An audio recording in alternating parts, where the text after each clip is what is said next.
El grito de Pilar resonó por toda la mansión como el rugido de una bestia herida, haciendo temblar los cristales de las ventanas francesas y asustando a los pájaros del jardín exterior. Una bandada de gorriones que se había posado en el rosal blanco de la terraza alzó vuelo en una explosión de aleteas nerviosos, como si la naturaleza misma hubiera presagiado la tormenta que estaba a punto de desatarse. «Firma el divorcio y vete de una vez». Sus palabras se clavaron en mi pecho como puñales envenenados, pero esta vez no sentí el dolor familiar que me había acompañado durante 3 años interminables. Esta vez, una sonrisa fría se dibujó en mis labios mientras sostenía el sobre manila en mis manos temblorosas, sintiendo el peso de los documentos que contenía como si fueran lingotes de oro. El aroma a perfume caro de Pilar, esa mezcla nauseabunda de gardenias y poder, impregnaba el aire del salón principal, mezclándose con el olor a cuero de los muebles italianos que tanto presumía y el residuo amargo del café árabe que había estado bebiendo en su taza de porcelana de Sèvres.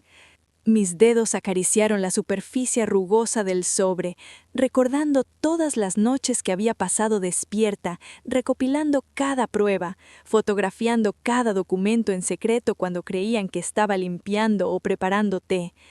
La textura áspera del papel me tranquilizó como una caricia, recordándome las manos callosas de mi padre cuando me enseñaba a trabajar la tierra en nuestro pequeño huerto. «¿Sabes qué, Pilar?», murmuré. Mi voz apenas un susurro que cortó el aire tenso del salón como una navaja. El eco de mis palabras rebotó contra los techos altos decorados con molduras doradas, un recordatorio constante de la opulencia que nunca había sido mía. Ya lo firmé. Por fin, pensé, sintiendo cómo mis hombros se relajaban por primera vez en años, como si me hubieran quitado un yugo invisible que me había estado aplastando. Por fin puedo decir la verdad sin temblar como una hoja al viento. La sorpresa se pintó en su rostro como una máscara rota, arrugando las líneas de expresión que tanto dinero había gastado tratando de ocultar con botox y tratamientos carísimos en las mejores clínicas de Madrid. Sus ojos, siempre calculadores y fríos como los de una serpiente acechando a su presa, se abrieron desmesuradamente, y por un instante pude ver detrás de la fachada de control absoluto que había construido durante décadas. Durante 3 años había esperado este momento, había rogado por él de rodillas sobre el mármol helado de esta misma sala, había llorado hasta quedarme sin lágrimas, pidiendo que me liberara de este matrimonio que se había convertido en mi prisión de seda y cristal. Y ahora que finalmente lo tenía, ella no sabía cómo reaccionar. El tic-tac del reloj suizo de la repisa marcaba cada segundo de silencio como gotas de lluvia sobre metal oxidado. Podía escuchar mi propio corazón latiendo en mis oídos como un tambor de guerra. El sonido de mis zapatos, los únicos baratos en toda la casa, comprados en un mercado de segunda mano, contra el mármol pulido que reflejaba las luces del candelabro como pequeños diamantes. El murmullo distante del tráfico madrileño filtrándose por las cortinas de seda color marfil que costaban más que el salario anual de una familia trabajadora. En la mesa auxiliar, la revista Hola estaba abierta en una página donde aparecía Pilar en una gala benéfica, sonriendo con esa sonrisa falsa que había perfeccionado para las cámaras. Qué irónico, pensé. Toda esa caridad para la imagen pública mientras destruía vidas en privado. Javier, mi esposo, estaba sentado en su sillón de cuero italiano, pagado con el dinero de la venta de la casa de mis padres, jamás lo olvidaría, con la mirada perdida en su teléfono. Sus dedos se movían mecánicamente sobre la pantalla, probablemente enviando mensajes a alguna de sus conquistas, y pude ver el reflejo a su lado de la luz del dispositivo, iluminando sus facciones angulosas que un día había amado. Ni siquiera levantó la vista cuando su madre me atacó verbalmente, como siempre, como los últimos 1000 días de nuestro matrimonio fallido. Una gota de sudor se deslizó por su sien, traicionando la calma aparente que intentaba mantener. Cobarde, pensé. observando su perfil y recordando al hombre valiente que creía haber conocido. Ni siquiera ahora tienes el valor de mirarme a la cara después de todo lo que hemos pasado. Pero antes de irme, continué, mi voz ganando fuerza con cada palabra, como una marea que se alza durante una tormenta perfecta. Hay algo que deberías saber. Levanté el sobre Manila, observando cómo sus ojos se fijaron en él con una mezcla de curiosidad y desprecio que conocía demasiado bien. Sus pupilas se dilataron ligeramente, un detalle que había aprendido a notar después de tantos meses estudiando cada uno de sus gestos, como si fuera una científica observando especímenes. No tenía idea de que ese simple sobre contenía toda la evidencia que había estado recopilando durante meses como una detective aficionada. No sabía que cada conversación que había tenido con su contador en el estudio de la planta alta, cada documento que había firmado, pensando que yo era una idiota sin educación que apenas sabía leer, cada transferencia bancaria irregular que había hecho creyendo que nunca la descubrirían, estaba meticulosamente documentado en esas páginas con la precisión de un cirujano. El aire se espesó como miel antigua. La temperatura de la habitación pareció subir varios grados, y pude sentir el sudor frío deslizándose por mi espalda, como pequeños ríos helados, pero también una energía nueva, eléctrica, corriendo por mis venas como fuego líquido. ¿Qué es eso?, preguntó Pilar, su voz perdiendo parte de su arrogancia habitual, como una máscara que se desmorona. Por primera vez en todo el tiempo que la conocía, detecté un temblor casi imperceptible en sus palabras, como si las cuerdas de su control estuvieran empezando a destensarse. Tu futuro, respondí, caminando hacia la puerta principal con pasos medidos y deliberados, dejando que mis tacones marcaran un ritmo amenazante sobre el suelo, como los latidos de un corazón que se acelera. 23 documentos, recordé con una satisfacción que me calentaba el pecho. 4 años de irregularidades. Suficiente para hundirla para siempre en el océano de su propia corrupción. El silencio que siguió fue ensordecedor, como si la propia mansión hubiera contenido el aliento, esperando el desenlace. El reloj dejó de hacer ruido, el tráfico se desvaneció, incluso el viento en el jardín pareció detenerse, y las hojas de los árboles se quedaron inmóviles, como en una fotografía congelada en el tiempo. Por primera vez en 3 años, Pilar Mendoza de Vega, la mujer que había destruido mi matrimonio y mi autoestima sistemáticamente, como una gotera persistente sobre una piedra, se había quedado sin palabras. Javier finalmente levantó la mirada de su teléfono. Sus ojos azules, los mismos que me habían enamorado años atrás en aquel café pequeño donde nos conocimos, ahora llenos de confusión y terror, como si acabara de despertar de un sueño para encontrarse en medio de una pesadilla. ¿Qué estás diciendo, Elena? Lo que no sabía entonces era que detrás de esa sonrisa había un hombre profundamente inseguro, completamente dependiente de su madre e incapaz de tomar una sola decisión importante sin su aprobación. Pero el amor es ciego y yo estaba perdidamente enamorada. Este es el hombre de mi vida, me repetía cada noche antes de dormir, abrazando la almohada como si fuera él. Nuestro noviazgo fue un cuento de hadas durante los primeros meses. Javier era atento, romántico y parecía genuinamente interesado en conocer mi mundo. Venía de una familia trabajadora de clase media. Mi padre era electricista y mi madre costurera. Habíamos comprado nuestra pequeña casa con años de sacrificio y trabajo duro. Aún puedo sentir el olor a detergente y flores frescas que siempre impregnaban nuestro modesto hogar, el sonido de la máquina de coser de mamá resonando por las tardes. No era mucho, pero era nuestro hogar, lleno de amor y risas. El primer encuentro con Pilar debería haberme servido de advertencia. La mujer me escrutó de pies a cabeza como si fuera un insecto bajo un microscopio. Su casa era un monumento al exceso. Mármol italiano que reflejaba luces frías y estériles, candelabros de cristal que tintineaban sutilmente con cada paso, cuadros que probablemente costaban más que el salario anual de mi padre. El aire mismo parecía enrarecido, cargado de un perfume francés demasiado intenso, todo diseñado para intimidar. «Así que tú eres Helena», dijo, su voz destilando desdén desde la primera sílaba. Sus ojos grises me atravesaban como dagas de hielo.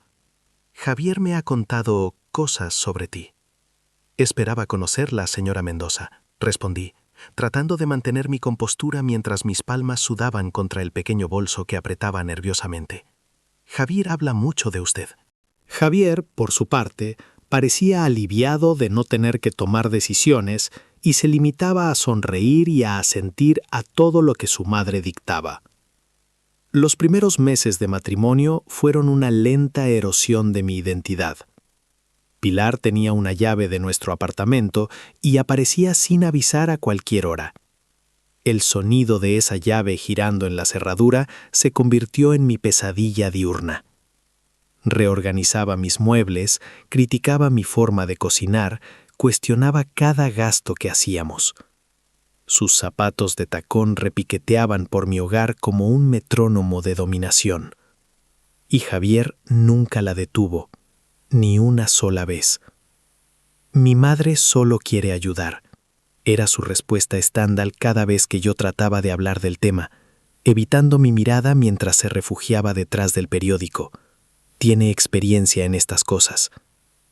El golpe final llegó cuando Javier perdió su trabajo en una empresa de consultoría debido a una reestructuración. Las deudas comenzaron a acumularse. La hipoteca del apartamento, préstamos estudiantiles, tarjetas de crédito. Las facturas se amontonaban en la mesa como hojas muertas, cada sobre blanco conteniendo una nueva angustia. Y entonces Pilar hizo su jugada maestra.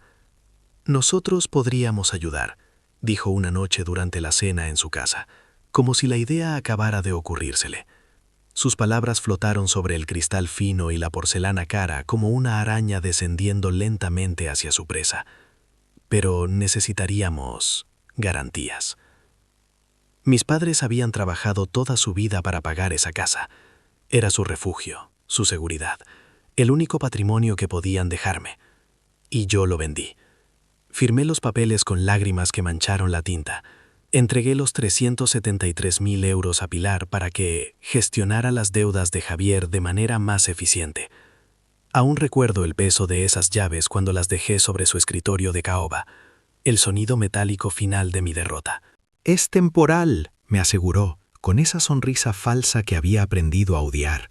«En cuanto las cosas se estabilicen, te devolveremos cada euro». Mentira. Todo fue una elaborada mentira para tener control total sobre nuestras vidas.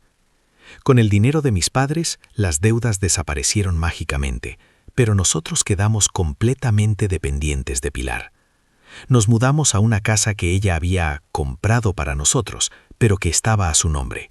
Javier consiguió un trabajo en una empresa familiar de un amigo de Pilar, donde básicamente era un empleado decorativo. Y yo me convertí en una prisionera dorada en mi propio matrimonio. La transformación fue gradual, pero implacable, como el veneno que se extiende lentamente por las venas. Javier, que una vez había sido mi compañero y mi mejor amigo, se convirtió en un extraño que compartía mi cama. Sus manos, antes cálidas y seguras, ahora se sentían frías cuando me tocaba, como si fuera un deber marital más que un gesto de amor. Cada conversación importante terminaba con «tengo que consultarlo con mi madre» o «ya sabes cómo se pone mamá cuando no la incluimos». El aroma de su colonia, que antes me tranquilizaba, ahora me provocaba náuseas. Mis intentos de encontrar trabajo fueron sistemáticamente saboteados. Pilar tenía contactos en todas las empresas de contabilidad importantes de la ciudad y, misteriosamente, todas mis entrevistas terminaban sin explicación. Me vestía con mis mejores trajes, practicaba mis respuestas frente al espejo, llegaba puntual y preparada, solo para recibir llamadas de rechazo una semana después. «No te preocupes», decía Javier, acariciando mi espalda con una condescendencia que entonces no reconocí. «Mi madre dice que no necesitas trabajar. Nosotros podemos mantenerte». La palabra «mantenerte» se me clavaba como una astilla cada vez que la escuchaba, penetrando más profundo con cada repetición. El sonido mismo había adquirido un eco siniestro en nuestro apartamento de techos altos y paredes blancas inmaculadas. No era su esposa, era su mascota Cara, alimentada y vestida para el placer de otros. El punto de quiebre llegó una tarde de martes, 6 meses después de haber vendido la casa de mis padres. El cielo estaba encapotado, amenazando lluvia, y yo llevaba puesto mi abrigo gris favorito, el mismo que había usado para firmar los papeles de la venta. Había ido a la casa de Pilar a buscar a Javier, quien había olvidado su teléfono durante el almuerzo familiar obligatorio. El jardín de rosas rojas de Pilar despedía un aroma empalagoso que siempre me había mareado. La empleada doméstica, una mujer filipina de mediana edad que siempre me miraba con lástima apenas disimulada, me dijo que estaba en el despacho con su madre, discutiendo asuntos importantes. Sus ojos evitaron los míos cuando habló, sus manos nerviosas alisando su delantal blanco. Me acerqué sigilosamente a la puerta entreabierta del despacho, mis tacones silenciosos sobre la alfombra persa. El cuarto olía a cuero viejo y al perfume caro de Pilar, Chanel número 5, que había usado durante décadas. Sin intención de espiar, pero sus voces llegaron claramente a mis oídos, flotando en el aire espeso del despacho. «¿Estás seguro de que Elena no sospecha nada?», escuché la voz de Pilar, tensa y preocupada, con ese dejo de superioridad que nunca lograba ocultar completamente.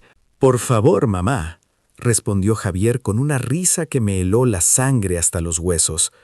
Era una risa que nunca había escuchado antes, cruel y despectiva. «Elena no tiene ni idea de cómo funcionan las finanzas. Cree que realmente usaste su dinero para pagar mis deudas». Mi respiración se detuvo. El aire del pasillo se volvió denso, cargado de traición. Bien, mientras menos sepa, mejor. Esos 373.000 euros van a generar mucho más dinero en las cuentas de Suiza que lo que ella podría haber hecho con esa casa destartalada de sus padres. El número exacto me golpeó como una bofetada. Conocían cada euro. Habían planeado cada detalle de mi despojo. Mi mundo se desplomó en ese instante. El aire se volvió espeso como miel, y sentí como si me hubieran golpeado el estómago con un martillo. Las paredes del pasillo parecían cerrarse sobre mí. La luz dorada del atardecer que se filtraba por la ventana ahora me parecía siniestra. No solo me habían engañado, habían orquestado todo desde el principio. Cada sonrisa, cada beso, cada te amo había sido parte de una farsa elaborada. «¿Y si quiere el divorcio?», preguntó Javier, y en su voz detecté algo que me destrozó más que la traición. Esperanza. Una esperanza cruel, como si mi partida fuera el regalo que llevaba esperando años. «Déjamelo a mí», respondió Pilar con esa confianza fría que también conocía. Esa misma voz que había usado para comentar sobre mis vestidos inadecuados o mi falta de educación social. Elena es demasiado débil y dependiente para divorciarse. Además, sin dinero ni trabajo, ¿qué opciones tiene? Puede quedarse aquí como una buena esposa agradecida o puede volver a vivir con sus padres en ese apartamento de mala muerte que alquilaron después de vender su casa. Se rieron. Los dos se rieron de mi dolor, de mi sacrificio, de mi ingenuidad. Sus risas se mezclaron en una sinfonía diabólica que resonó en mis oídos como el sonido de mi propia estupidez. Salí de esa casa como un zombi, con el corazón destrozado y la mente en shock. El viento frío de febrero cortaba mi cara como cuchillos, pero no sentía nada comparado con el dolor que me atravesaba el pecho. Pero mientras caminaba bajo la lluvia fría que comenzaba a caer, empapando mi abrigo gris hasta convertirlo en una segunda piel helada, algo comenzó a cambiar dentro de mí. La tristeza se transformó en rabia, la desesperación en determinación. Cada gota de lluvia que golpeaba mi rostro me recordaba que seguía viva, seguía respirando, seguía siendo capaz de luchar. Esa noche, cuando Javier llegó a casa actuando como el esposo atento de siempre, lo observé con nuevos ojos. Cada beso era una mentira, cada te amo una traición, cada sonrisa una máscara que ocultaba su desprecio. Su piel se sentía extraña contra la mía, como si fuera el contacto con un reptil. «¿Cómo estuvo tu día?», le pregunté mientras cenábamos, mi voz cuidadosamente controlada mientras cortaba mi carne con precisión quirúrgica. «Normal», almorcé con mamá, ya sabes cómo es, siempre preocupándose por nosotros. «Qué suerte tengo de tener una suegra tan dedicada». No detectó el sarcasmo.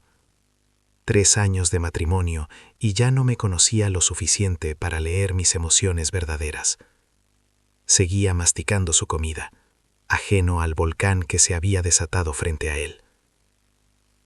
Esa noche, mientras Javier dormía plácidamente a mi lado, su respiración profunda y regular, un recordatorio de su inocencia fingida, tomé una decisión que cambiaría el curso de mi vida.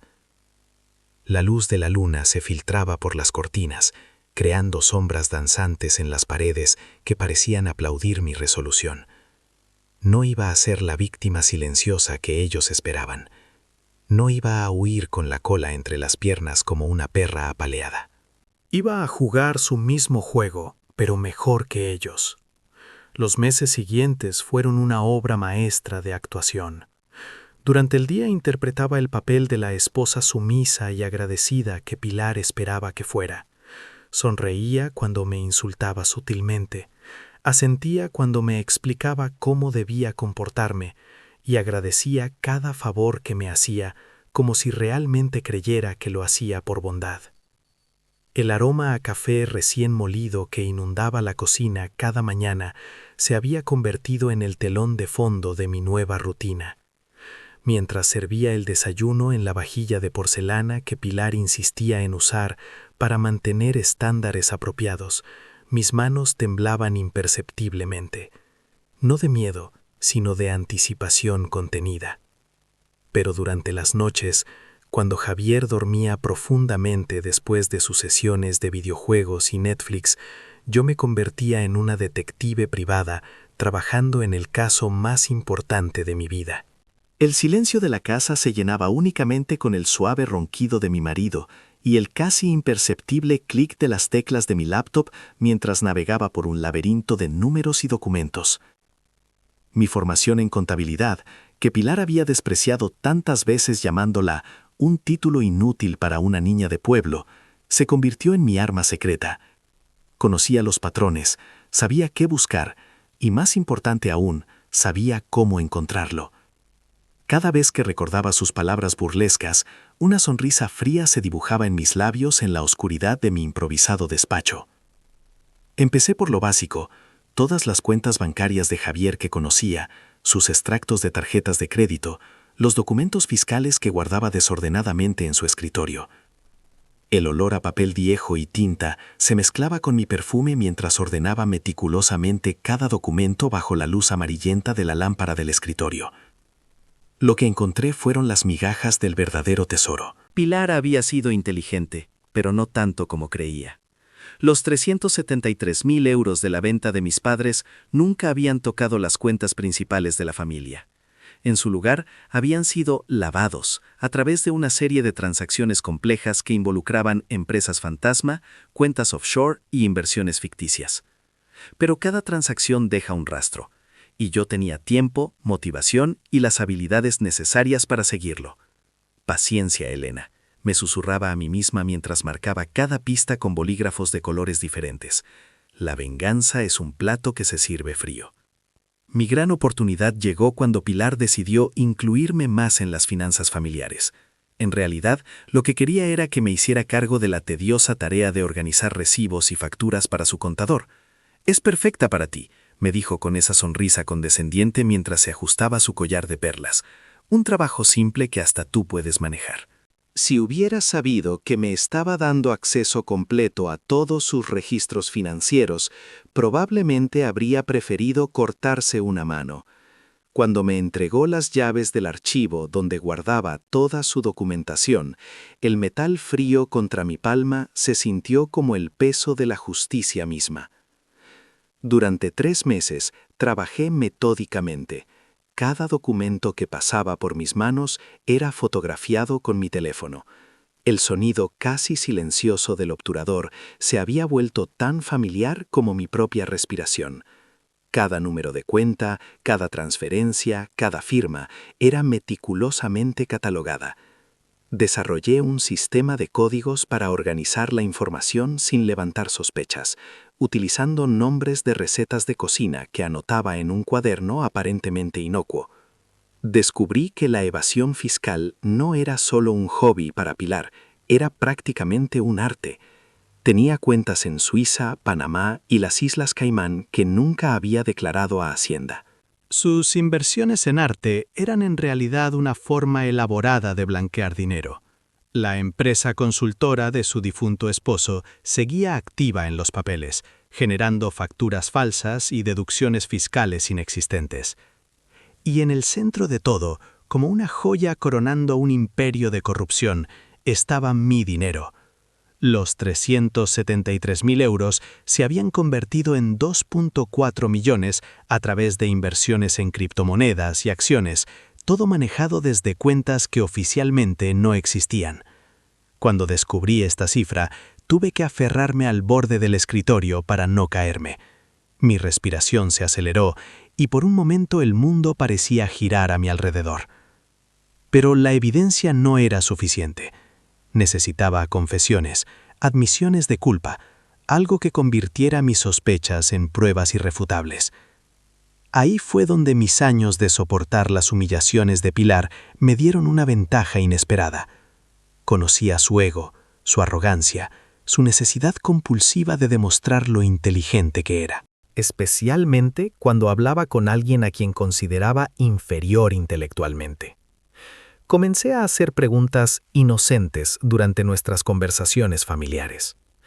«No entiendo cómo funciona esto de las inversiones», le decía, con mi mejor cara de confusión, inclinando ligeramente la cabeza como había visto hacer a los cachorros en los videos que tanto le gustaban a Javier. «¿Podrías explicarme?» Y ella explicaba, con lujo de detalles, como si estuviera dando una conferencia a una estudiante especialmente lenta. Sus ojos brillaban con satisfacción mientras gesticulaba con sus manos perfectamente manicuradas, el sonido de sus pulseras tintineando como campanas de victoria. Grabé cada conversación con una aplicación en mi teléfono que parecía un simple juego de música. Obtuve horas de material donde Pilar, en su arrogancia infinita, me explicaba exactamente cómo había estructurado sus esquemas de evasión fiscal, cómo había movido mi dinero sin mi conocimiento y cómo planeaba mantener todo oculto indefinidamente. «El secreto», me dijo una tarde mientras tomábamos té en su jardín perfectamente manicurado, el aroma a jazmín flotando entre nosotras como una burla perfumada, es nunca mantener todo el dinero en un solo lugar. Y siempre, siempre mantener a las personas ignorantes felices. Como tú, querida Elena. Mientras creas que somos una familia unida, nunca cuestionarás nada importante. Sonreí y asentí, como había hecho 1000 veces antes, sintiendo el sabor amargo del té mezclándose con el sabor aún más amargo de la traición. Pero esta vez, cada palabra quedó grabada para la posteridad. El plan final comenzó a tomar forma en mi mente como las piezas de un rompecabezas complejo. No solo quería justicia, quería que experimentara la misma sensación de traición y pérdida que yo había sentido. Quería que entendiera lo que se sentía ser subestimada, manipulada y finalmente destruida por alguien en quien habías confiado. El momento perfecto llegó 3 semanas antes de nuestro tercer aniversario de bodas. Pilar había planeado una cena familiar elaborada para celebrar la estabilidad de nuestro matrimonio. La ironía era tan espesa que casi podía cortarla con un cuchillo. Durante meses, había estado plantando semillas de mi supuesta inestabilidad emocional. Comentarios casuales sobre lo estresada que me veía, sugerencias sutiles de que tal vez necesitaba ayuda profesional, pequeñas anécdotas sobre mi comportamiento extraño compartidas con Javier cuando pensaba que no podía escucharla. Todo fue parte de un plan más grande. Sabía que eventualmente Pilar haría su movimiento final. Su paciencia tenía límites Y después de 3 años de tenerme como una carga económica y emocional en la familia, querría deshacerse de mí de forma definitiva. La noche de la cena, me vestí con especial cuidado. Elegí el vestido azul marino que Pilar había criticado como demasiado juvenil para una mujer casada. Me peiné el cabello suelto de la manera que sabía que odiaba y me maquillé con el rímel que, según ella, hacía que mis ojos se vieran demasiado grandes y dramáticos. Quería provocarla. Necesitaba que perdiera la compostura. La cena transcurrió con la tensión habitual. Pilar dominaba la conversación con anécdotas sobre sus amigas adineradas y sus proyectos de caridad. Javier asentía en los momentos apropiados como un perro bien entrenado. Y yo sonreía y comía en silencio, esperando mi momento. Llegó con el postre. «Elena, querida», comenzó Pilar, su voz adoptando ese tono dulzón que usaba cuando estaba a punto de atacar. «Javier y yo hemos estado hablando sobre tu situación». «¿Mi situación?», pregunté, fingiendo confusión. «Bueno, llevas 3 años sin trabajar, sin contribuir financieramente al hogar y, francamente...» Hizo una pausa dramática. «Creo que necesitas desarrollar algo de independencia». Javier miraba su plato como si contuviera los secretos del universo. Cobarde hasta el final. «¿Qué sugiere?», pregunté, manteniendo mi voz cuidadosamente neutral. «Creo que sería mejor para todos si consideraras otras opciones. Tal vez volver con tus padres por un tiempo, encontrar tu propio camino en la vida, sin las complicaciones de estar casada». Ahí estaba. Después de años de manipulación, finalmente había puesto sus cartas sobre la mesa. Quería que me fuera, que desapareciera silenciosamente sin hacer preguntas incómodas sobre el dinero de mis padres. «¿Estás sugiriendo el divorcio?», pregunté, mi voz apenas un susurro. «Estoy sugiriendo que tal vez no eres compatible con esta familia», respondió Pilar, su máscara de educación finalmente cayendo. «Algunas personas simplemente no están hechas para cierto estilo de vida». Javier finalmente levantó la vista. Por un momento pensé que tal vez defendería nuestro matrimonio, que encontraría una pizca de la valentía que había fingido tener cuando éramos novios. «Elena», dijo suavemente, «tal vez mamá tiene razón. Tal vez sería mejor para ambos». El silencio que siguió fue ensordecedor. 3 años de humillaciones, de sacrificios, de amor no correspondido, se cristalizaron en ese momento de traición final. Sonreí, una sonrisa real, genuina, que los descolocó completamente. «¿Sabes qué?», dije, levantándome de la mesa. «Tienes razón, Pilar, completamente razón». Caminé hacia mi bolso y saqué los papeles del divorcio que había preparado semanas antes. Los coloqué sobre la mesa con un golpe seco. «Ya lo firmé», anuncié, «esta mañana». También firmé la renuncia a cualquier derecho sobre las propiedades familiares y las cuentas bancarias. La sorpresa se pintó en sus rostros como máscaras mal ajustadas. «Pero», continué, sacando el sobre manila que había estado guardando para este momento, «antes de irme, hay algo que creo que deberían saber». Abrí el sobre y esparcí las fotografías sobre la mesa. Extractos bancarios, documentos de cuentas offshore, registros de transacciones, comunicaciones con bancos suizos. 3 años de evidencia meticulosamente recopilada. ¿Qué es esto?, tartamudeó Pilar, su rostro perdiendo todo el color. «Es tu historia financiera completa», respondí calmadamente. «Cada cuenta no declarada, cada transferencia ilegal, cada esquema de evasión fiscal que has orquestado durante los últimos 20 años. Tomé mi teléfono y reproduje uno de los audios grabados. La voz de Pilar llenó el comedor, explicando con detalle cómo había movido mi dinero a cuentas offshore. «Imposible», susurró. Tú no eres lo suficientemente inteligente para...» «¿Para qué?», la interrumpí. «Para entender que 373.000 euros no desaparecen mágicamente pagando deudas de 50». ¿Cero? Para notar que las inversiones familiares que mencionas casualmente nunca aparecen en las declaraciones fiscales. Para darme cuenta de que tu difunto esposo sigue trabajando desde la tumba. Javier estaba pálido como un fantasma. «Elena, esto es Es evidencia de actividades criminales. Terminé la frase por él. Sí, exactamente eso. Pilar se levantó bruscamente, su silla cayendo hacia atrás. No puedes probar nada. Eres una campesina ignorante sin educación. Tienes razón, admití. Soy una campesina. Pero resulta que esta campesina ignorante tiene un título en contabilidad y 3 años de tiempo libre para investigar. Saqué mi teléfono y mostré la pantalla de confirmación de envío de email. Por eso esta tarde envié toda esta evidencia a Hacienda, a la Unidad de Delitos Económicos y a 3 periodistas especializados en investigación financiera. El grito que siguió fue primordial, animal.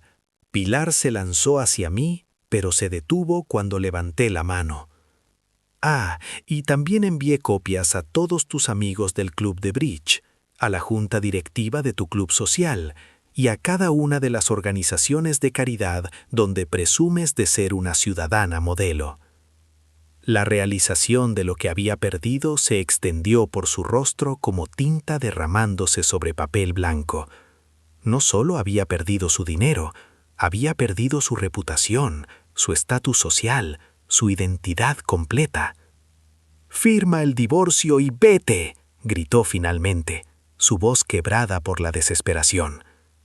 «Ya te dije», respondí, recogiendo mis cosas con calma deliberada. «Ya lo firmé». Los siguientes días fueron un torbellino de actividad que observé desde la distancia segura del pequeño apartamento que había alquilado con mis ahorros secretos. El olor a café recién hecho llenaba cada mañana las paredes desnudas de mi nuevo hogar, un aroma que se había convertido en mi ritual de libertad. Durante meses había estado desviando pequeñas cantidades de dinero de las asignaciones que Pilar me daba para gastos domésticos, guardando cada euro con la meticulosidad de una hormiga preparándose para el invierno.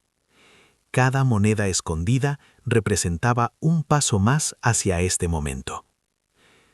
Las noticias llegaron en oleadas, cada una más satisfactoria que la anterior, como las notas de una sinfonía perfectamente orquestada. La primera llamada llegó el miércoles por la mañana. El teléfono sonó con esa urgencia particular de las buenas noticias, y mi corazón se aceleró antes incluso de contestar. Era mi abogado, casi incapaz de contener su emoción, su voz temblando de esa forma que solo acompaña a las victorias inesperadas. «Elena, Hacienda no solo ha aceptado tu denuncia, sino que han iniciado una investigación completa. Los documentos que proporcionaste son oro puro. Nunca había visto un caso de evasión fiscal tan bien documentado por la propia perpetradora». Su voz llegaba quebrada, suplicante, despojada de toda la arrogancia que lo había caracterizado durante nuestro matrimonio. «Elena, por favor, tenemos que hablar. Esto es una locura. Mamá dice que todo es un malentendido, que puede explicar». El silencio que siguió a mi acción de colgar se sintió como el primer respiro profundo después de años de contener el aliento. El jueves, los medios comenzaron a publicar la historia. Compré todos los periódicos disponibles en el kiosco de la esquina, extendiendo cada uno sobre la mesa de mi pequeña cocina como trofeos de guerra. La foto de Pilar en primera plana, saliendo de su casa con una gabardina negra y gafas de sol como una criminal común. Era poesía visual pura. Sus pasos apresurados, la tensión visible en sus hombros antes orgullosos. El titular que rezaba: «Matriarca de la alta sociedad evadió 3.2 millones en impuestos durante 2 décadas». Pero la verdadera justicia llegó cuando Hacienda congeló todas sus cuentas. Todas. El golpe fue quirúrgico y devastador. Cada euro que había acumulado durante años de evasión fiscal quedó bloqueado instantáneamente, como si una mano invisible hubiera cerrado todas las puertas de su reino financiero de una vez.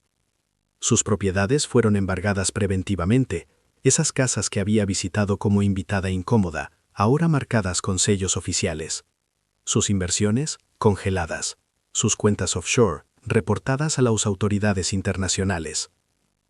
Imaginé a Pilar tratando de acceder a sus fondos y encontrando solo pantallas que decían «cuenta bloqueada», el pánico creciendo en su pecho con cada intento fallido. En una semana, Pilar Mendoza de Vega pasó de ser una mujer adinerada y respetada a una criminal financiera sin acceso a su propio dinero. El viernes recibí una visita inesperada. Mi abogado llegó acompañado de un representante de Hacienda, con noticias que no había esperado. El aroma del café que había preparado se mezcló con el perfume profesional del funcionario, creando una atmósfera extrañamente formal en mi modesto salón. Señora Vega, dijo el funcionario, consultando una carpeta gruesa con la solemnidad de quien porta buenas noticias oficiales. Como víctima de fraude financiero y considerando que el dinero inicial procedía de la venta de la propiedad de su familia, Hacienda ha determinado que usted tiene derecho a una compensación prioritaria de los activos recuperados. Sus palabras flotaron en el aire como promesas materializándose. Me explicaron que los 373.000 euros originales, más los intereses y las ganancias generadas durante años de manipulación financiera, serían devueltos una vez completado el proceso legal. El total estimado era de aproximadamente 2.8 millones de euros. Pero hay más, continuó mi abogado, con una sonrisa que transformó completamente su rostro habitualmente serio. La información que proporcionaste ha llevado a descubrir una red más amplia de evasión fiscal. El gobierno ha aprobado una recompensa por informante del 15% de los impuestos recuperados. Estamos hablando de aproximadamente 800.000 euros adicionales. Me senté en silencio, procesando las cifras mientras el sol de la tarde creaba patrones dorados en las paredes blancas de mi apartamento. En una semana, había pasado de ser una mujer sin recursos a convertirme en millonaria gracias a la avaricia y arrogancia de mi ex-suegra. El lunes recibí la última llamada que había estado esperando. Era Javier, pero esta vez no llamaba para suplicar. Su voz tenía esa calidad metálica de la derrota definitiva. ¿Estás feliz?, preguntó. Su voz cargada de amargura que podía sentir a través del auricular. ¿Esto era lo que querías?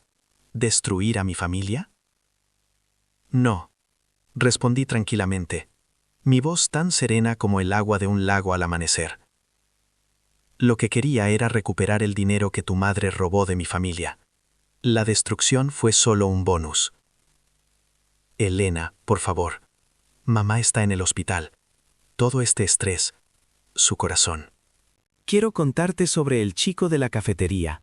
Sonrío mientras leo. Mi hermana ha encontrado su propia manera de sanar, más lenta que la mía, pero igualmente válida.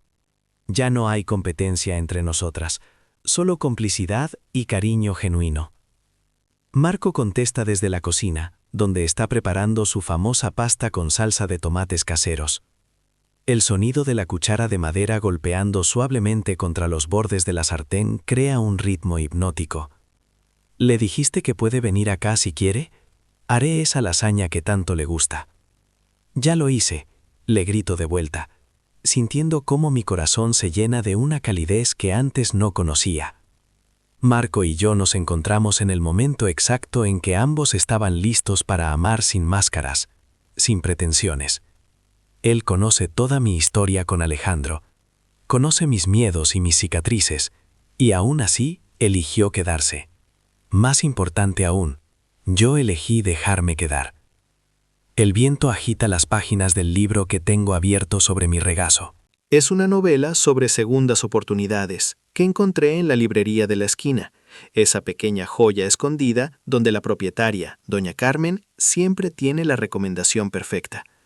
Este libro es para ti, me había dicho con una sonrisa cómplice, cuando se lo mencioné. Habla sobre una mujer que aprende que el amor real no duele. Cierro los ojos y me permito sentir el aire fresco acariciando mi rostro. Han pasado 6 meses desde que cerré la puerta del ático de Alejandro por última vez.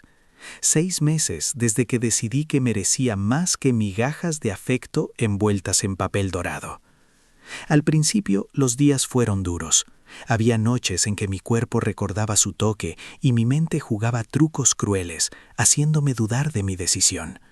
Pero aquí estoy, respirando libremente por primera vez en años. El otro día me crucé con Alejandro en el supermercado. Estaba en el pasillo de vinos, examinando una botella cara con la misma concentración que antes dedicaba a elegir mis regalos. Por un momento mi corazón se aceleró, con esa mezcla familiar de nervios y anticipación. Pero cuando nuestras miradas se encontraron, solo sentí vacío. No odio, no amor, no nostalgia. Solo la indiferencia tranquila de quien mira a un extraño. Él intentó acercarse, esa sonrisa seductora asomándose en sus labios. «Sofía, te ves radiante». ¿Podríamos hablar? He pensado mucho en nosotros. No hay un nosotros, le respondí con una calma que me sorprendió a mí misma. Espero que encuentres lo que buscas, pero no será conmigo. Vi cómo su expresión cambió de confianza a confusión, luego a algo parecido al pánico. Creo que fue la primera vez que una mujer lo rechazó sin drama, sin lágrimas, sin súplicas, solo con dignidad. Marco aparece en la terraza con 2 copas de vino tinto, el mismo que compartimos en nuestra primera cita real, esa donde nos contamos nuestras historias completas sin editar las partes difíciles. Se sienta a mi lado, su presencia sólida y reconfortante como un puerto seguro después de una tormenta. «¿En qué piensas?», me pregunta, pasando su brazo alrededor de mis hombros. «En lo extraño que es sentirse en casa», le respondo, apoyando mi cabeza en su hombro. En cómo durante tanto tiempo busqué ser amada por alguien que no sabía amar, cuando lo que realmente necesitaba era aprender a amarme a mí misma primero. Marco besa mi cabello suavemente. ¿Y ahora que lo sabes, qué sigue? Miro hacia el horizonte, donde el sol se oculta lentamente, pintando el cielo de colores que parecen posibles solo en los sueños. En el parque, una niña pequeña ríe mientras su padre la empuja en el columpio, el mismo donde yo solía fantasear con mi futuro.